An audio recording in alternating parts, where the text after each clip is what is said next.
हे बोलवी सद्गुरु बुद्धिदाता, अहं भारहा वागवी कोण माथा. जडो भावना रामदासी सदाती, नमस्कार त्या ब्रह्मचैतन्यमूर्ती. जरी चरी वणिधेनू आठवी वत्स नित्य, जननी करीत कामे बालकापासी चित्त. तदुपरी गुरुमाये लेकुराठे विप्रेम, श्री सद्गुरु रामानंद तुम्हा प्रणाम. आहे तू जननी मदीय न कळे, अज्ञान मीले करू. घाली गे मज प्रेम पाखर सदा, दूरी नको गे धरू. प्रेमे बाहत मुक्त कंठ करुनी, नाही दुजे बंधन. प्रल्हादा गुरुराज यानित तुम्हा, माझे असो वंदन. अधिष्ठान जेते प्रतिष्ठान देखा, तिथे जन्मला तो गुणातीत एका. तयाचे निनामे चुके जन्म व्यथा, नमस्कार माझा गुरु एकनाथा. श्रीराम समर्थ. 152 दिवसांपैकी उपस्थित सर्व सद्गुरू माता भगिनी, सद्गुरू बंधूंच्या चरणी विनम्र अभिवादन करूयात आणि आजच्या आपल्या सद्ग्रंथ वाचन सेवेला आपण सुरुवात करूया. श्रीराम समर्थ.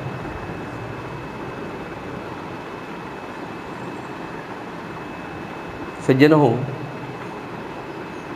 गेली 8 दिवस श्रींच्या कृपेने आपण नाथ भागवत श्रीमद भागवतातल्या 11 स्कंदावर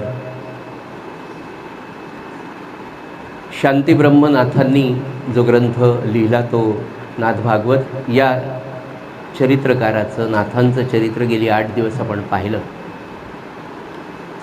आज त्या ग्रंथाला आपल्याला सुरुवात करायची आहे. तत्पूर्वी हा ग्रंथ 11 स्कंदच का निवडला, भागवतच का निवडलं, भागवतातला 11 स्कंद का निवडला, त्याच्या मागची नाथांची भूमिका काय होती. मुळात नाथ भागवत हा एक अध्यात्मशास्त्रातला अतिशय सर्वमान्य असा एक ग्रंथ आहे. आणि नाथ भागवताचं वैशिष्ट्य म्हणताना, त्याचा विचार करत असताना, आपण आज ज्या काळामध्ये राहतोय त्या विज्ञान युगामध्ये या अध्यात्मशास्त्रातल्या या एवढ्या उत्तम ग्रंथाचं निरूपण, विवेचन, चिंतन, मनन, अभ्यास करत असताना आत्ताच्या या सगळ्या काळाशी, युगाशी, आजची देशाची परिस्थिती, कालमान परिस्थिती याचा विचार करून आपल्याला याचं चिंतन मनन करायचं आहे. तेव्हा एक छोटीशी भूमिका मी आपल्या पहिल्यांदा समोर मांडतो की ज्या विज्ञान युगात आपण गेली 400-500 वर्ष राहतोय, ज्याला सायन्स इरा असं म्हटलं जातं किंवा विज्ञान युग असं जे संबोधलं जातं नेहमी, तर सज्जनो हे विज्ञान युगाचा काळच किती आहे बघा. 15-16व्या शतकात साधारण याची सुरुवात झालेली आपल्याला दिसते. आणि या विज्ञान युगाच्या काळामध्ये, विज्ञानामध्ये ज्या विज्ञानाच्या आणि तंत्रज्ञानाच्या साह्याने आपलं जीवन अत्यंत सुखकारक झालं आहे, तर या विज्ञानशास्त्राचा एक नियम असा आहे, पूर्णतः दृश्य परिस्थितीवर, भौतिक परिस्थितीवर भौतिक सुख आपल्याला देण्याचं काम विज्ञान आणि तंत्रज्ञानाने केलं. तर या विज्ञानशास्त्राचे मूळ सिद्धांत जे आहेत, जे लॉज आहेत, जे तत्व आहेत, जे नियम आहेत, हे विज्ञानशास्त्रातले नियम अनेक प्रयोग करून, सातत्याने त्या प्रयोगांची मालिका करून, त्याची निरीक्षणं पाहून, त्याच्यावरून तो सिद्धांत मांडला जातो. अनेक प्रयोगांच्या अंती त्या निरीक्षणांच्या नुसार एक सिद्धांत जगासमोर सर्वमान्य केला जातो. वेगवेगळे प्रयोग खूप वेळा करून ते सिद्धांत मांडले जातात आणि मग ते जगन्मान्य होतात. मग त्यावर पुढे प्रक्रिया होते आणि तंत्रज्ञानाच्या माध्यमातून आपल्याला हे सगळं पाहायला मिळतं. म्हणजे आत्ता आपण अगदी सुरुवातीच्या काळात आलेले जर आपण मोबाईल पाहिले तर ते बटनांवर होते आणि त्याच्यानंतरच्या काळामध्ये हे मोबाईल तंत्रज्ञान जेव्हा वाढत गेलं सज्जन हो, तेव्हा सॅमसंग नावाच्या कंपनीमध्ये एक तरुण इंजिनियर काम करत होता.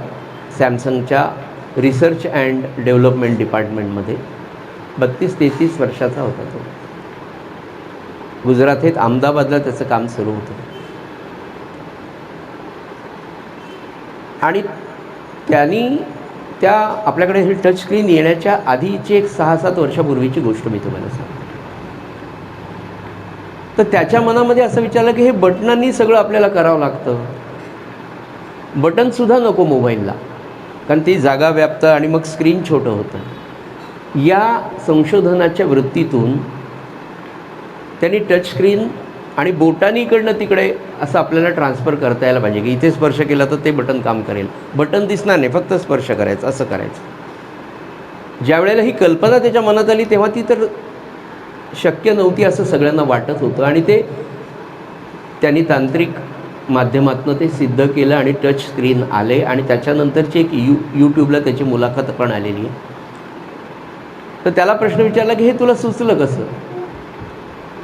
तो म्हणाला, मी माझ्या लहानपणी महाभारत आणि रामायणाच्या सिरियल्स सुरू होत्या आणि त्या असे बोट लावून ते शक्ती ट्रान्सफर करायचे, म्हणाले संक्रमित करायचं. तेव्हापासून मला असं वाटायचं की असं काहीतरी असल्याशिवाय कसं होईल.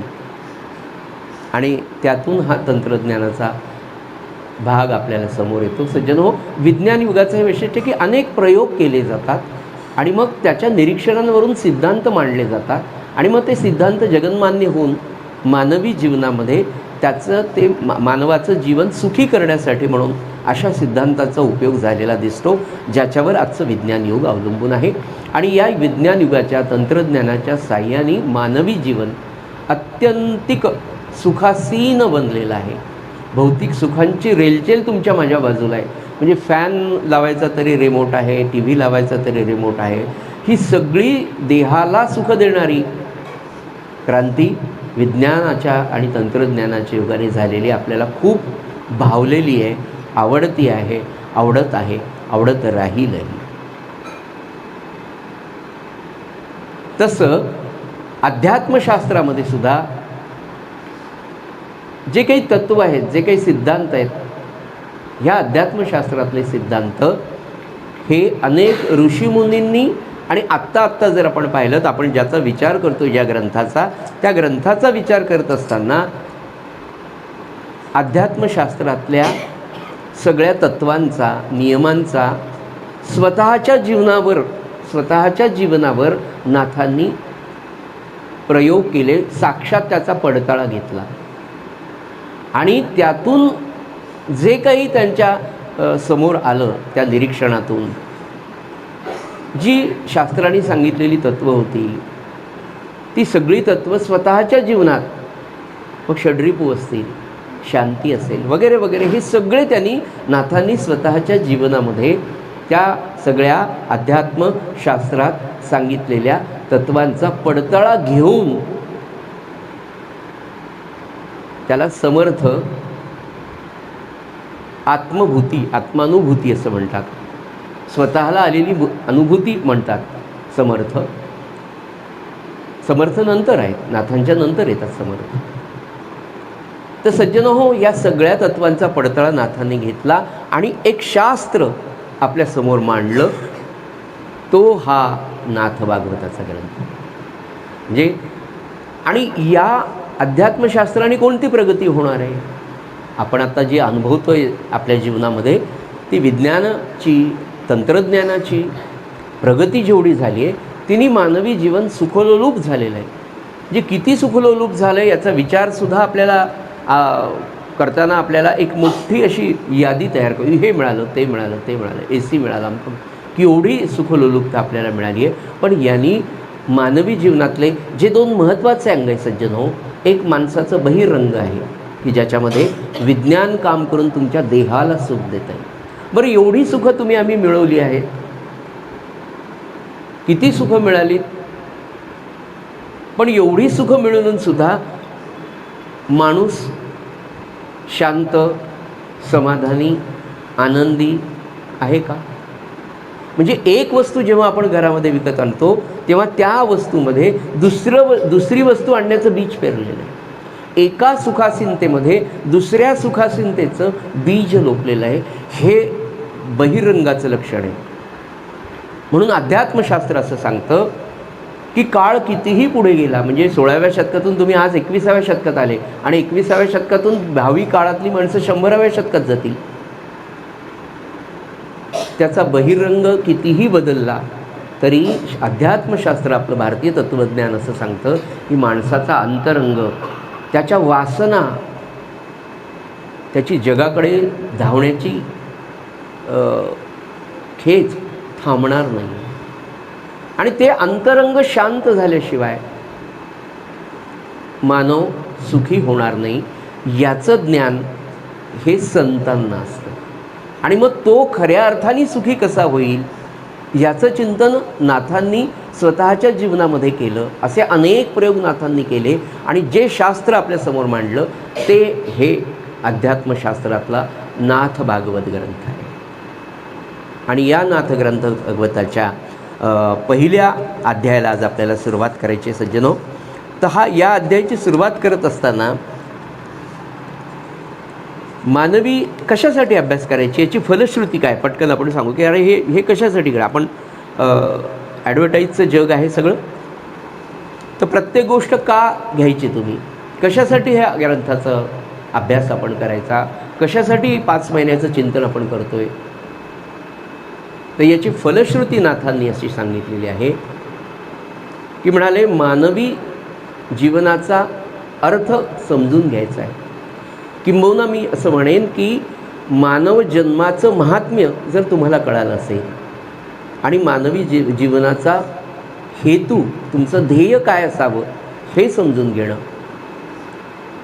त्याचा अर्थ नीट समजून घेणं आणि मानवी जीवनाचं ध्येय जे भगवंताची प्राप्ती आहे त्या भगवंताच्या प्राप्तीचा मार्ग, त्याचं साधन काय आहे आणि ते मिळवण्याचा मार्ग समजून घेण्यासाठी नाथ भागवत आहे. बरं, हे कशासाठी मिळवायचं तर नाथ महाराज म्हणाले परमशांती. खऱ्या अर्थाने ब्रह्मज्ञान, आत्मज्ञान हे 2 शब्द समांतर आहेत. तर हे ब्रह्मज्ञान, हे आत्मज्ञान अगदी सोप्या भाषेत जर सांगायचं असेल तर तुमच्या या जीवनामध्ये तुम्हाला कळतं तेव्हापासनं जर तुम्ही अभ्यासाला सुरुवात केली तर तेव्हापासनं तर अगदी तुमच्या आयुष्याच्या अंतिम क्षणापर्यंत अखंड ब्रह्मानंद, नवे तुम्ही अखंड आनंदात राहू शकता.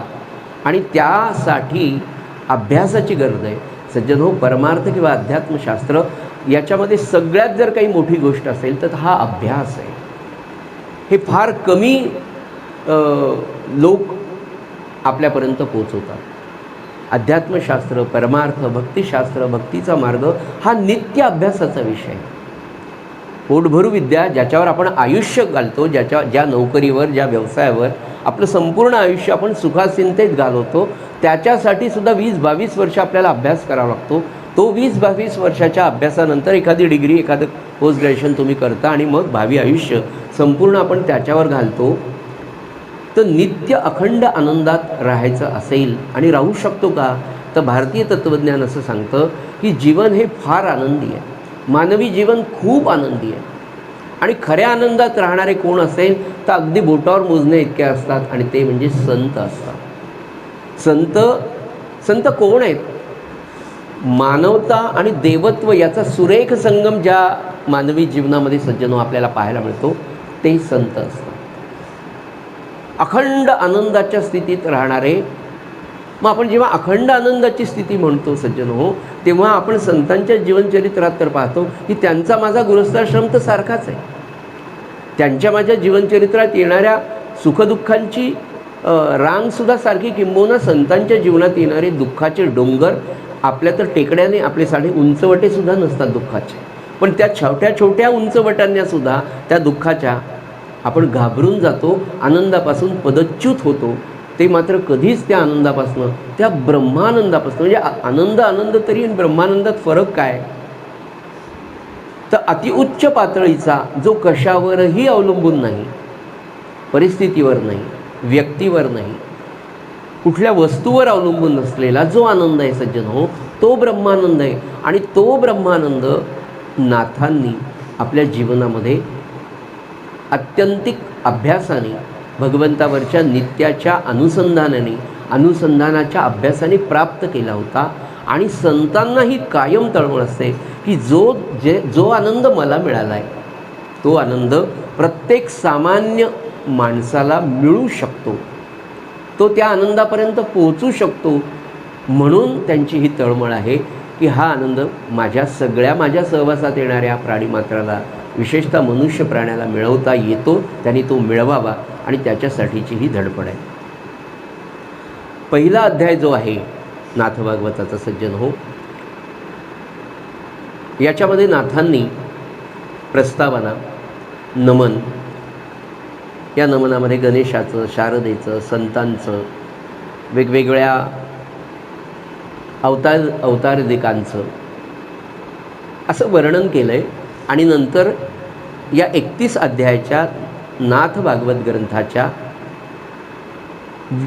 ग्रंथाचा विषय प्रवेश असे 3 मुद्दे या पहिल्या अध्यायामध्ये. एक प्रस्तावना, नंबर 2 सगळ्यांचे नमन आणि तिसरा विषय प्रवेश, असे 3 मुद्दे पहिल्या अध्यायामध्ये आपल्याला पाहायचे.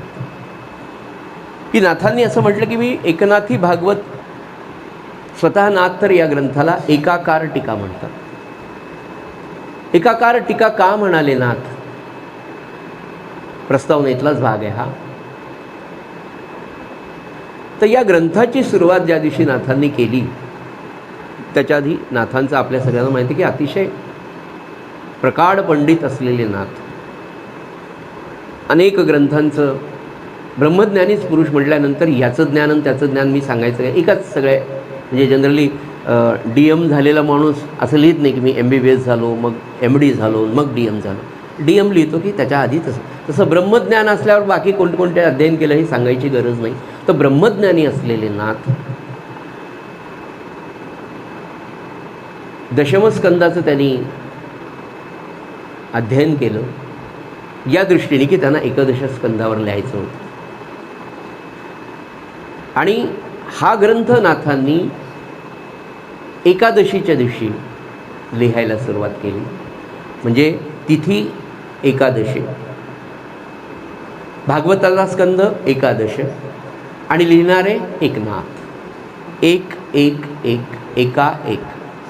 म्हणून नाथ स्वतःला हा ग्रंथ मी तर लिहिला असं ते म्हणत नाही, कारण माझ्या सद्गुरूंच्या कृपेने, माझे पणजोबा भानुदास महाराजांच्या कृपेने, माझ्या ज्ञानोबारायांच्या इतकं सुंदर वर्णन आहे. पुढे मी तुम्हाला येणारच आहे, आता ते मी घेणार पण आहे आपल्या सगळ्यांसाठी. म्हणून इतकी विनम्रता नाथांची आहे की म्हणून ते म्हणाले की ही एकादश स्कंद आणि माझ्या सद्गुरूंच्या कृपेने ज्या देहाच्या मुखातून हे सगळं बाहेर पडलं, त्या देहाचं नाव एकनाथ आहे. म्हणून ही एकाकार, म्हणजे एकाचीच एकाकार अशी टीका आहे.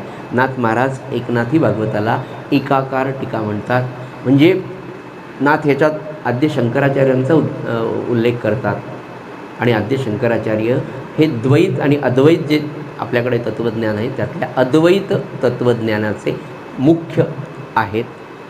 एकाकार, एक, तू आणि मी जेव्हा एक होतो तो एकाकार, की भगवंता तू आणि मी देहाने वेगळा आहे, पण आत्मस्वरूपाचा जर विचार केला तर भगवंत आणि आपण एक आहोत, अशा अर्थाने ती एकाकार टीका आहे असं नाथ महाराज आपल्याला सांगतायत. असा हा ग्रंथ त्यांच्या कृपेने आज आपण सुरू करूया.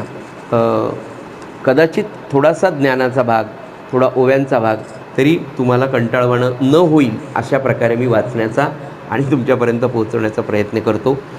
श्रीराम समर्थ. ओम तत्सत. श्रीकृष्ण भगवान प्रसन्न. सार्थ एकनाथी भागवत अध्याय पहिला. श्री गणेशाय नमः. श्री सरस्वत्यै नमः. श्री गुरुभ्यो नमः. श्री दत्तात्रेयाय नमः. श्री रुक्मिणी पांडुरंगाभ्याय नमः.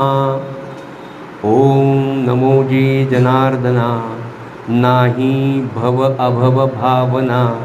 न देखोनी मूर्तिपणा. नमन श्री चरणा श्री सद्गुरुराया. नित्याप्रमाणे श्री गणेशाय नमः, श्री सरस्वत्यै नमः सगळं नाथ महाराज घेतात. आणि ग्रंथाला सुरुवात करत असताना पहिली ओवी नाथांचं सद्गुरूंवरचं प्रेम, सद्गुरूंप्रतीचा आदर, सद्गुरूंची आठवण, नवे नवे अखंड ज्याच्या स्मरणात आपण राहतो त्या जनार्दन स्वामींचं स्मरण करताना ते असं म्हणतात की ओम नमोजी जनार्दना. नाही भव अभव भावना. न देखोनी मूर्तिपणा. नमन श्री सद्गुरुराया. म्हणजे नाथांचं किंवा आपल्या सद्गुरूंचं वर्णन करत असताना ते असं म्हणतात की भव अभव ज्याच्या ठिकाणी नाही, आदी अंत्य नाही, वेगळेपणा नाही, तू आणि मी हा जिथे शिल्लकच नाही असा माझा हे भगवंताचं स्वरूप, परमात्म स्वरूप आणि माझा सद्गुरूसुद्धा वेगवेगळे नाहीत, अशा त्या माझ्या सद्गुरूंच्या श्री चरणकमलांवर मी नमस्कार करतो आणि माझ्या कार्याला सुरुवात करतो. पुढच्या ओव्या बघूया.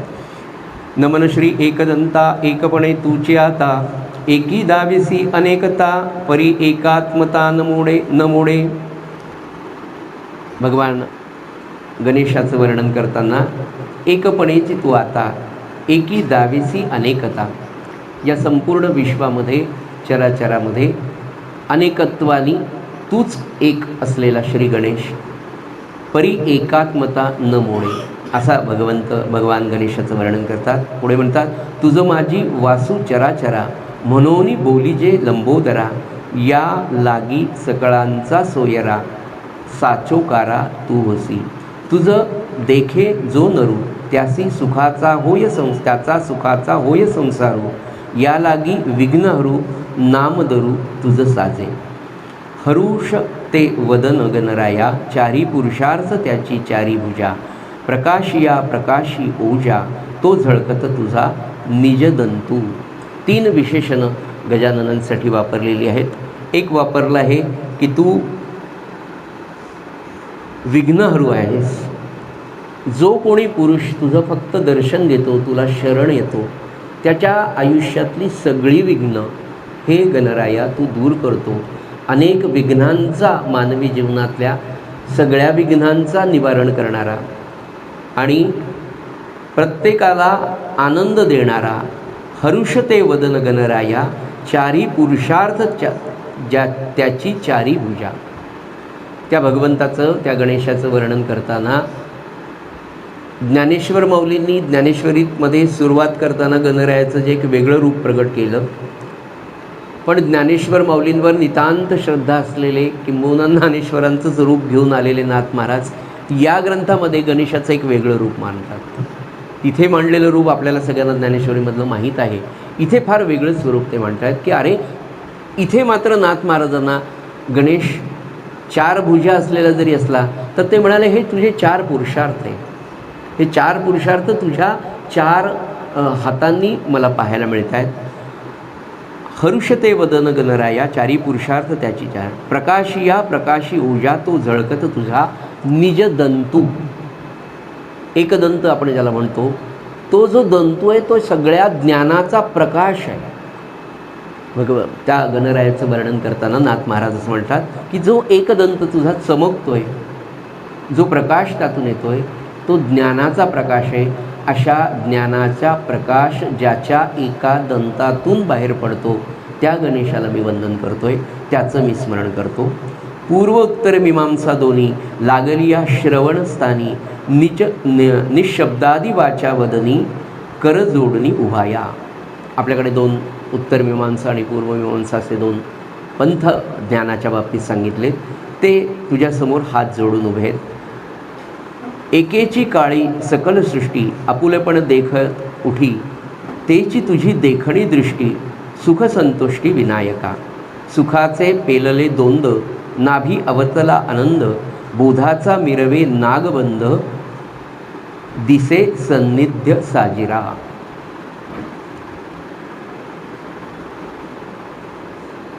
लंबोदर अशा अर्थाने जेव्हा गणरायांचं वर्णन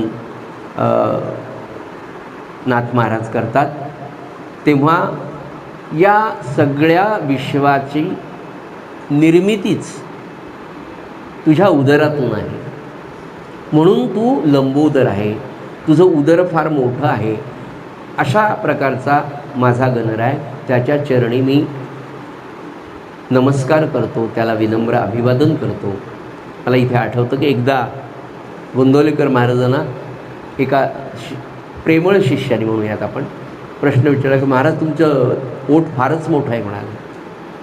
तर महाराज म्हणाले अनेकांचे अपराध या पोटामध्ये मी घातलेत म्हणून माझं पोट मोठं झालं बरं बाळ.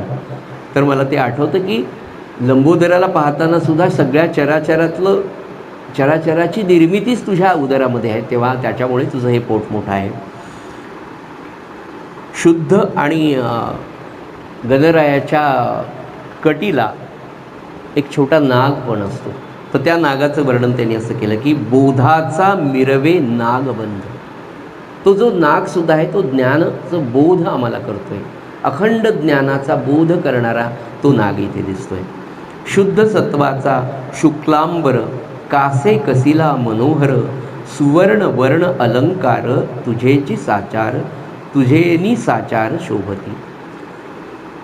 प्रकृती पुरुष चरण दोन्ही तळी घालिसी ओजावणी, तयावरी सहजासनी पूर्णपणी मिरवेसी. तुझी अनुमात्र झाली या भेटी, शोधिता विघ्न न पडे दृष्टी, तोडीसी संसार पासुटी तोची तुझे मुष्टी निज परशू. भावे भक्त जो आवडे त्याचे उगविसी भवसाकडे, ओढोनी काढीसी आपणाकडे निज निवाडे अंकुशे. तुझ्या अंकुशाने आमच्या मनातल्या सगळ्या शंकांचं निरसन होतं. साच निरपेक्ष जो निश्चेख, त्याचे तुझी वाढविलीसे सुख, देऊनी हरिखाचे मोदक निवविसी देख निज हस्ते. हरिखाचे म्हणजे हर्षाचे. तुझ्या हातात जे मोदक आहे ते मोदक म्हणजे हर्षाचे आहेत. तुझ्या दर्शनाने, तुझ्या त्या प्रसादाने आयुष्यभरासाठीचा आनंद, नित्य आनंद तो मोदक रूपाने ते हरिखाचे मोदक म्हणजे हर्षाचे, हरिखाचे म्हणजे हर्षाचे मोदक निवविसी देख निज हस्ते, तुझ्या हस्ताने तो आम्हाला देतो. सूक्ष्माहुनी सूक्ष्म सान त्या माझी तुझे अधिष्ठान, या लागी मूषक वाहन नामाभिमान तुझं साजे. की अतिसूक्ष्मातलं सूक्ष्म, अतिशय सूक्ष्म असं जे ज्ञान आहे, तसं तुझं ते वाहनसुद्धा खूप सूक्ष्म आहे. आणि ते सूक्ष्म वाहन असल्यामुळे मूषक ध्वज किंवा मूषक वाहन तुला जे म्हटले, तर अत्यंत सूक्ष्मातली सूक्ष्म गोष्टसुद्धा तुझ्या कृपेने ते ज्ञान मानवाला प्राप्त होतं. आणि त्याचं प्रतीक म्हणून की काय, इतका छोटा मूषक तू तुझा वाहन म्हणून स्वीकारला आहे. ऐशिया जी गणनाथा मीपणे कैचे न कैचा नमिता, अकर्ताची झाला करता ग्रंथकथा विस्तारका. भगवंता, भगवान गणेशा, मी तुला काय नमन करू. याचं कारण असं आहे की मी म्हणण्यासाठी सुद्धा लागणारा करता मी नाही आहे. नाथांना विनम्रपणे आपल्यापर्यंत, सगळ्या श्रोत्यांपर्यंत हे पोचवायचं आहे, किंवा त्यांची प्रामाणिक भावना ते आपल्याला पोचवत आहे की या ग्रंथाचा निर्मिता मी नाही, माझे सद्गुरू आहेत. हे गणेशा, मी तुला नमन करतो, ह्यातला मी सुद्धा मला नको आहे, ह्यासुद्धा मीपणा मी घेणार नाही. कारण अकर्ताची जाहला करता ग्रंथकथा विस्तारा. आता नमू सरस्वती जी सारासार विवेकमूर्ती चेतना रूपे इंद्रिय वृत्ती जे चाळती सर्वदा. आता शारदेचं सरस्वतीचं वर्णन. जे वाचेची वाचक, जे बुद्धीची द्योतक, जे प्रकाशा प्रकाशक, स्वये देख स्वप्रभ, ते शिवांगी शक्ती उठी, जैसी डोळिया माझी दिठी, किंवा सूरसत्वे दावी पुष्टी, फळपणे पोटी फळांच्या. सरस्वतीचं वर्णन करताना नाथ महाराजांनी अतिशय अप्रतिम असं वर्णन केलं. ते म्हणतात की सारासार विचार, की ज्याला आपण विवेक असं म्हणतो, त्याची मूर्तीच चैतन्य रूपाने सदा सर्वदा वेगवेगळ्या इंद्रियांमध्ये किंवा इंद्रिय वृत्तीला चालना देणारी जी असते, अशी स्वयंप्रकाशक सरस्वती, तिला मी नमन करतो. जैसा खूप ओव्या आहेत त्यातल्या, फक्त काही निवडक ओव्याच आपण आता घेऊ. जैसा साखरे अंगी स्वादू, की सुमना माझी मकरंदू, तैसा शिवशक्ती संबंधू, अनादि सिद्धू अतर्क्य.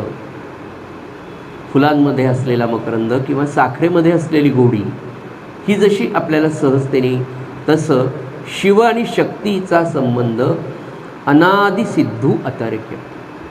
सरस्वतीच्या ठिकाणी हे रूप त्यांना पाहायला मिळतं. ते अनिर्वाच्य निज गोडी, चहू वाचा माझी वाडी, म्हणून वागेश्वरी रोकडी, ग्रंथार्थी चोखडी चवी दावी. नाथ महाराज असं म्हणतात की जगामध्ये सारासार वाचेने जिचं वर्णन करता येत नाही, अशी आत्मस्वरूपाची गोडी सगळ्या वाणींमध्ये श्रेष्ठत्वाने भरून आहे. म्हणून वाणीची जी देवता आहे ती सरस्वती, ती ग्रंथार्थाची उत्तम रुची तुम्हाला दाखवून देणार आहे. हा बोलू भला जाहला, म्हणून बोलूची स्तविला, तैसा स्तुती भाव उपजला, बोली बोला गौरवी. या सगळ्या म्हणजे हा बोल बरा, म्हणजे हा ग्रंथ मी जो सांगतोय, नाथ महाराज म्हणतात की हा ग्रंथ मी आता तुमच्यापुढे निवेदन करतोय, असं ज्याप्रमाणे बोलावं लागेल त्याप्रमाणे मनामध्ये उत्पन्न झालेला जो स्तुतिभाव आहे तो वाणीनेच वाणीचा केलेला गौरव असं आपण समजा. ती वाग्विलास स्वरूपी परमेश्वरी सर्वांग सुंदर सरस्वती देवी अंतर्बाह्य राहून स्वतःच ग्रंथाचा सुंदर असा अर्थ तुम्हापर्यंत पोहोचवेल, असं सगळं सरस्वतीचं वर्णन आहे.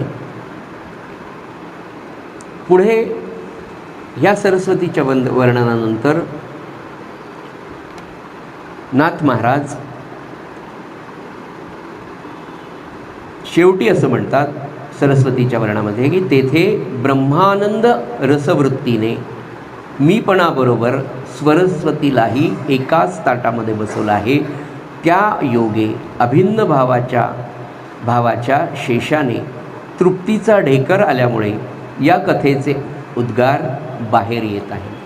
नाथ महाराज ही कुठल्याही ग्रंथाची, कुठल्याही ग्रंथकाराची ग्रंथ लिहित असतानाची पवित्र भावना असते आणि ती पवित्र भावना शरणागतीच्या माध्यमातून परंपरेप्रमाणे श्री गणेश, शारदा किंवा सरस्वती, सकल संतजन, आपल्या कुळातले सगळे या पद्धतीने ते नमनाचे भाग असतात.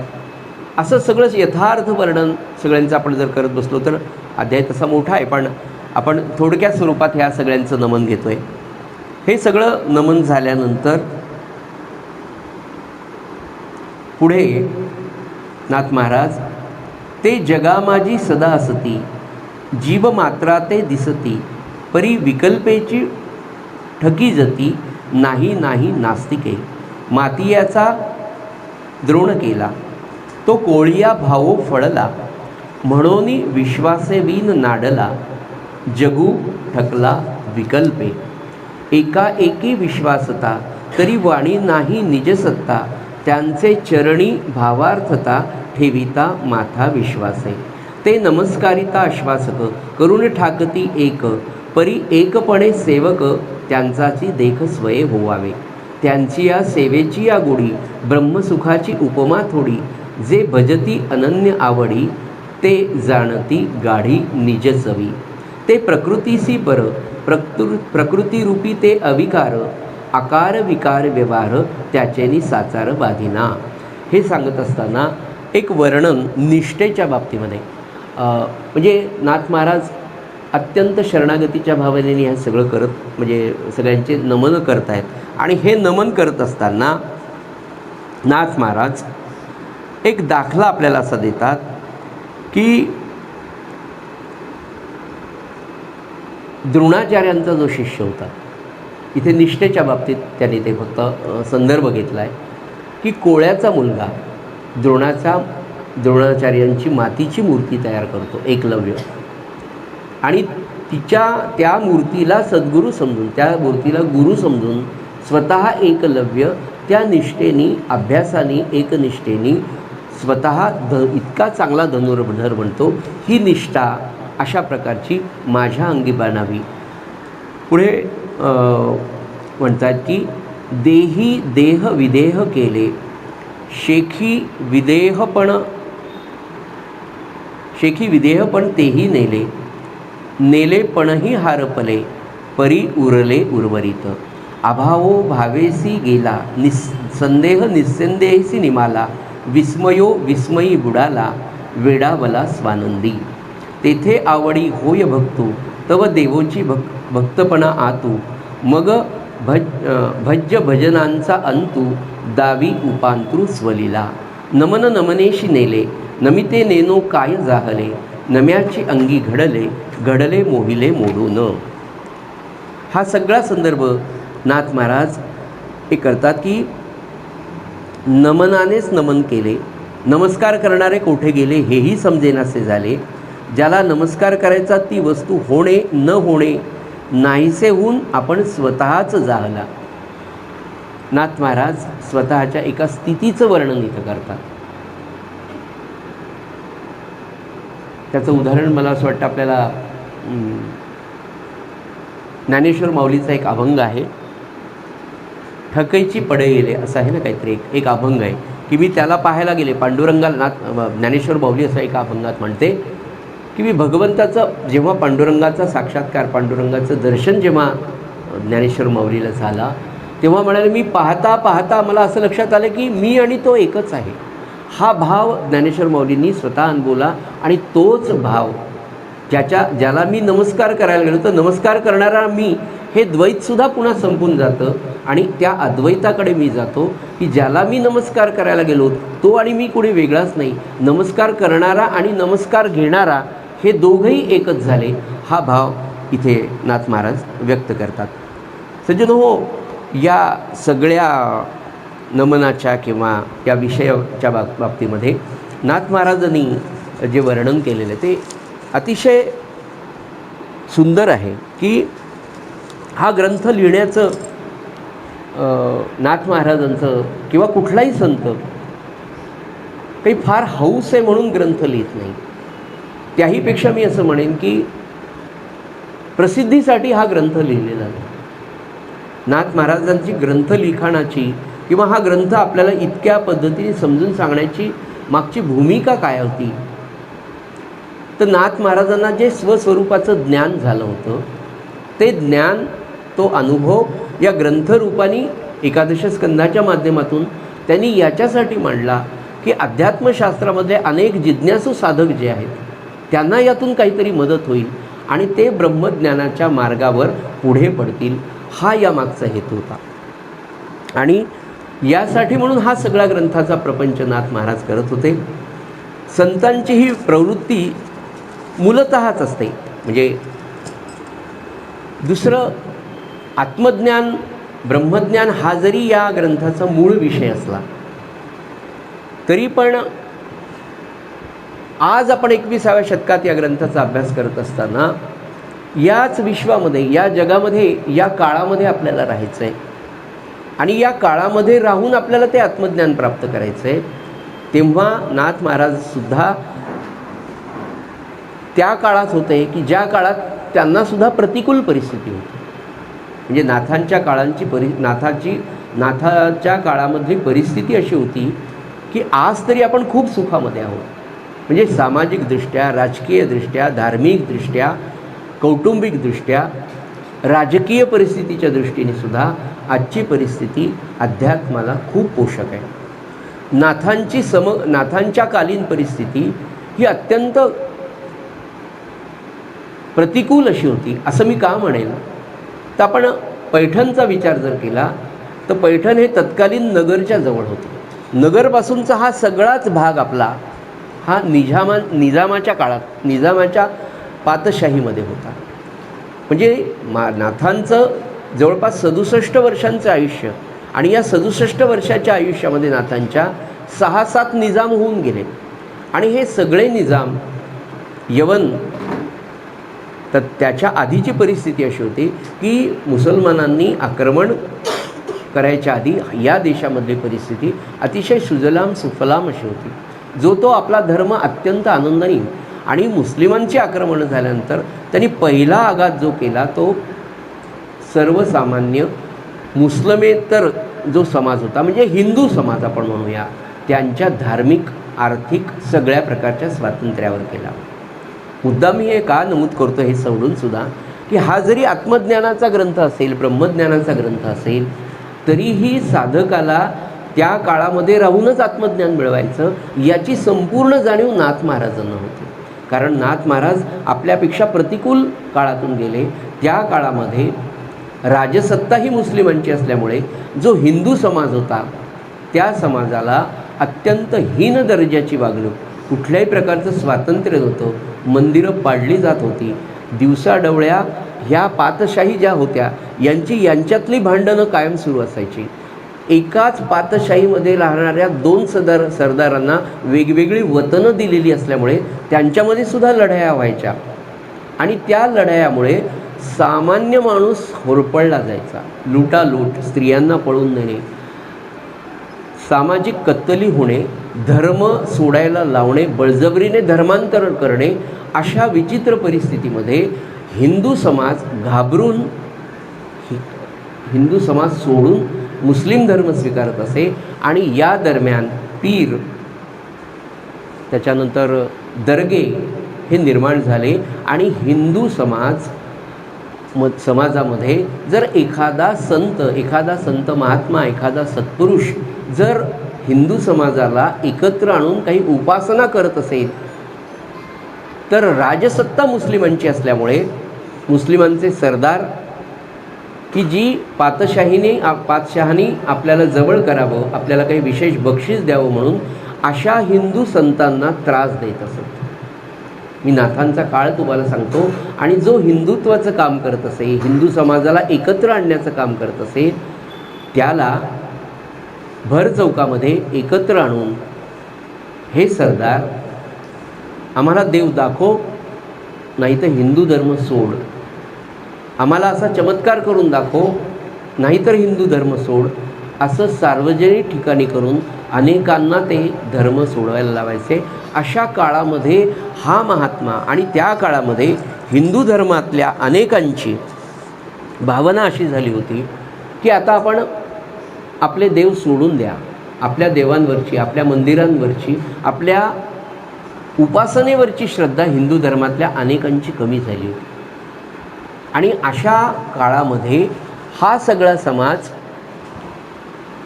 काय म्हणतात त्याला, जारण मारण विद्या, अंधश्रद्धा, पीराला जाणे, बोकुड कापणे, अशा या विचित्र परिस्थितीमधून हा समाज जात होता.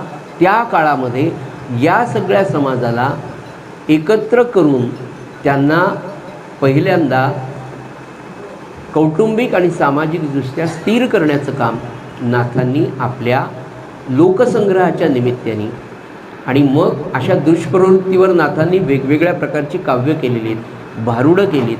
आणि हे सगळं करत असताना नाथांना प्रचंड अपमान, प्रचंड शारीरिक, मानसिक, आर्थिक, शारीरिक सगळ्या प्रकारचा त्रास नाथांनी सहन केला आणि त्यातून हे सगळं ज्ञान, ब्रह्मज्ञान स्वतःमध्ये मुरवून हे ज्ञान अगदी सोप्या भाषेमध्ये या ग्रंथाच्या माध्यमातून आपल्याला पोहोचवण्याचा प्रयत्न केला. आत्मज्ञान हा विषय सांगत असताना खरं म्हणजे हे फार बोजड शब्द आहे, त्याची मला कल्पना आहे. पण नाथांनी इतकं सोपं, खरं म्हणजे हा पूर्ण वेदांताचा भाग आहे, हा पूर्ण ग्रंथच आहे, पण नाथांनी इतका सुंदर केला आणि आपल्याला नाथांनी याची फलश्रुती जी सांगितली आहे की तुम्हाला खरोखर आत्मज्ञानाच्या मार्गावर मी नेऊन सोडतो, खरोखर तुम्हाला परमानंद देतो. तर हा ग्रंथ जेव्हा जसा जसा पुढे जाईल याची अनुभूती रोज तुम्हाला येईल.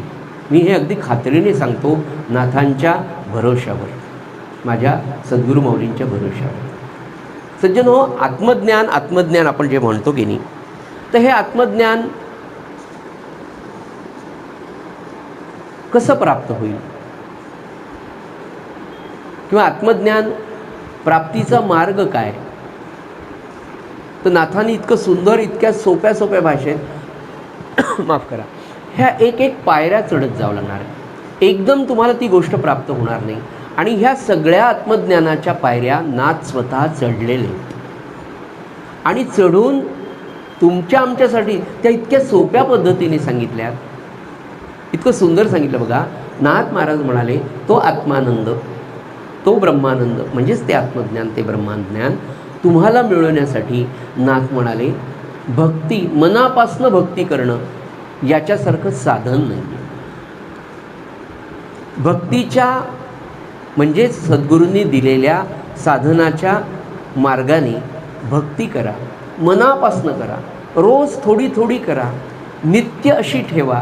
हा नित्याचा अभ्यास आहे. आपण नाही का माफ करा, आपल्या मुलांना एकदम 30पर्यंतचे पाढे पाठ होत नाही, म्हणून आपण काय करतो की पहिले 4 पाढे कर, मग अजून 6 कर, 8 कर, ह्या पद्धतीने जातो, एका टप्प्याटप्प्याने नेतो. नाथ महाराज म्हणाले की भक्ती केल्यानं आत्मज्ञान होईल आणि आत्मज्ञानानंतर काय होईल? नाथ महाराज सांगतात की तुम्ही आम्ही जीव म्हणून जन्माला आलेलो आहे. एक अध्यात्मशास्त्रातलं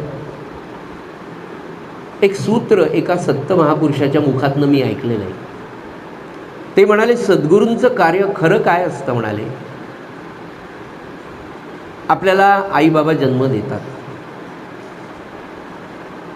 हा जन्म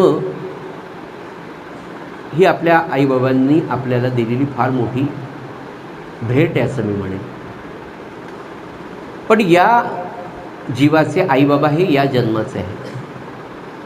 पण या जीवाला जीवत्व किंवा जीवपण ज्या दिवशी प्राप्त झालं आणि त्यानंतर केव्हा तरी प्रारब्ध कर्मानुसार, तुमच्या पूर्वसंचितानुसार, तुमच्या पूर्वसुकृतानुसार, माफ करा, पूर्वसुकृतानुसार तुम्हाला अनुग्रह एका जन्मामध्ये प्राप्त होतो या जीवाला.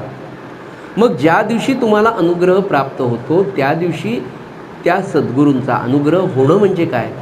अनुग्रह होणं म्हणजे त्या क्षणापासनं, ज्या क्षणी तुम्ही अनुग्रहित झालात त्या क्षणापासनं तुमची प्रापंचिक आणि पारमार्थिक जबाबदारी सद्गुरू घेतात. आता प्रापंचिक आपण या जन्माचं सोडेल, पारमार्थिक जबाबदारी घेतात म्हणजे काय? तर त्या संत महापुरुषाच्या मुखात मी ऐकलंय की या जीवाला शिव बनवण्याचं कार्य पुढील जास्तीत जास्त 7 जन्माच्या आधी सद्गुरू करून देतात. या जीवाला शिवपण प्राप्त करून देण्याचं कार्य नवे नवे ती संपूर्ण जबाबदारी आपले सद्गुरू घेतात. आणि जेव्हा हे आपलं अध्यात्मशास्त्र संत महात्म्यांच्या मुखातनं आपल्याला सांगतात, मला असं वाटतं हे असत्य 100% नाही.